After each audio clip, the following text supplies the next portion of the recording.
Hello दोस्तों, current affairs मंत्री channel में मैं आपका एक बार फिर से स्वागत करता हूं।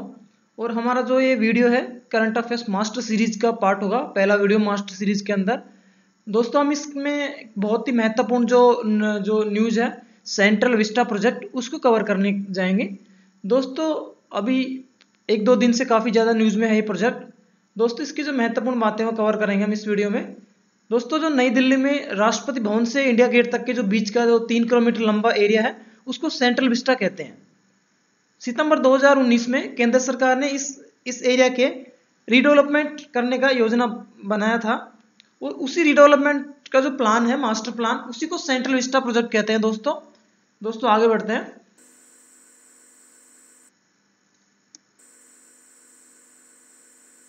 दोस्तों इसकी जरूरत क्यों पड़ी, इस सेंट्रल विस्टा प्रोजेक्ट की जरूरत क्यों पड़ी? दोस्तों 2026 में लोकसभा सीटों का नए सिरे से परिसीमन होगा, तो उसके बाद सांसदों की संख्या बढ़ सकती है दोस्तों। तो इसी बात को ध्यान में रख के नई संसद बिल्डिंग बनाने का जो प्लान है, योजना है, वो बनाया गया है। अभी फिलहाल लोकसभा में 543 सदस्य और राज्यसभा में 245 सदस्य हैं। और संविधान का जो आर्टिकल 81 है, 81 आर्टिकल है, उसके अनुसार हर जनगणना के बाद सीटों का परिसीमन उस समय की आबादी के हिसाब से करने का प्रावधान था। लेकिन 1971 के बाद से ऐसा नहीं हुआ है। और आर्टिकल 81 के मुताबिक ही देश में 550 से ज्यादा लोकसभा सीटें नहीं हो सकती। इनमें 530 राज्यों में होगी जबकि 20 केंद्र शासित प्रदेशों में होती है। फिलहाल देश में 543 लोकसभा सीटें हैं दोस्तों।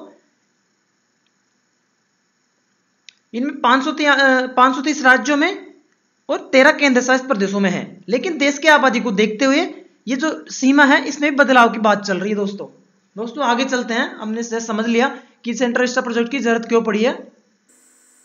दोस्तों ये है इस सेंट्रल विस्टा प्रोजेक्ट का जो पिक्चर है वो कैसा दिखेगा दोस्तों। बहुत ही खूबसूरत पिक्चर है।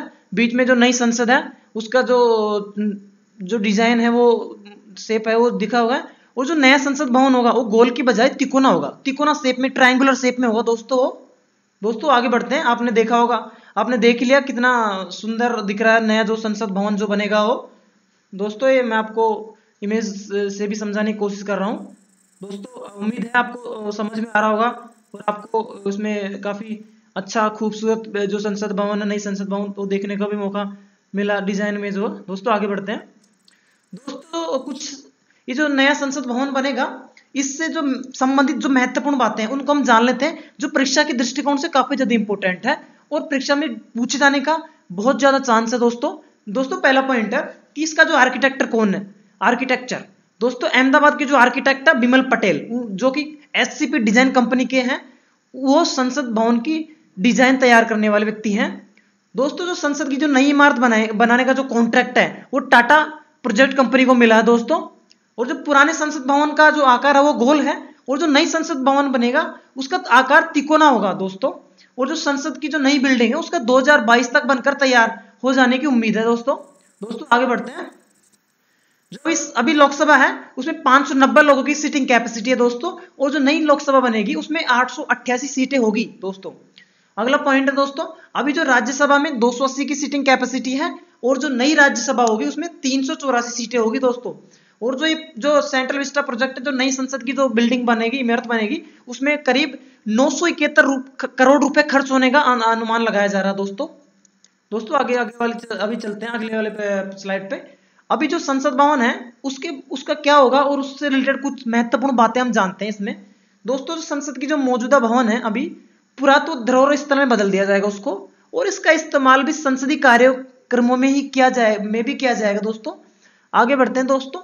ये जो 1921 में इसे एडविन लुटियंस और हर्बर्ट बेकर ने बनाया था दोस्तों, बहुत इंपॉर्टेंट है, पूछा जा सकता है कि पुराने संसद भवन का निर्माण किसने बनाया था। दोस्तों ये जो बिल्डिंग है उस समय इसको बनने में 6 साल लगे थे और इसको बनाने में टोटल 83 लाख रुपए लगे थे दोस्तों जो 1911 में ब्रिटिश आर्किटेक्ट एडविन लुटियंस के डिजाइन पर कंस्ट्रक्शन के बाद नई दिल्ली जो है वजूद में आई थी। और इसके बाद जो 1921 में स्टार्ट हुआ था जो पुराना जो संसद है उसका, और 27 में खत्म हुआ था। तो 1921 से 27 के बीच ये संसद भवन बना था दोस्तों हमने अभी जो पुरानी बिल्डिंग है उसके बारे में महत्वपूर्ण किए दोस्तों इसी के साथ हमारा ये जो वीडियो सेंट्रल विस्टा प्रोजेक्ट को जिसमें हमने कवर किया है, महत्वपूर्ण बातें कवर किया है, वो खत्म होता है। दोस्तों अगर आपको हमारा चैनल का कंटेंट अच्छा लगा तो आप लाइक करना, शेयर करना, सब्सक्राइब करना नहीं भूले। दोस्तों धन्यवाद, आपका सपोर्ट हमारे लिए मोटिवेशन की तौर पे काम करेगा। दोस्तों बहुत बहुत धन्यवाद। ये सेंट्रल विस्टा प्रोजेक्ट का वीडियो यहीं खत्म होता है।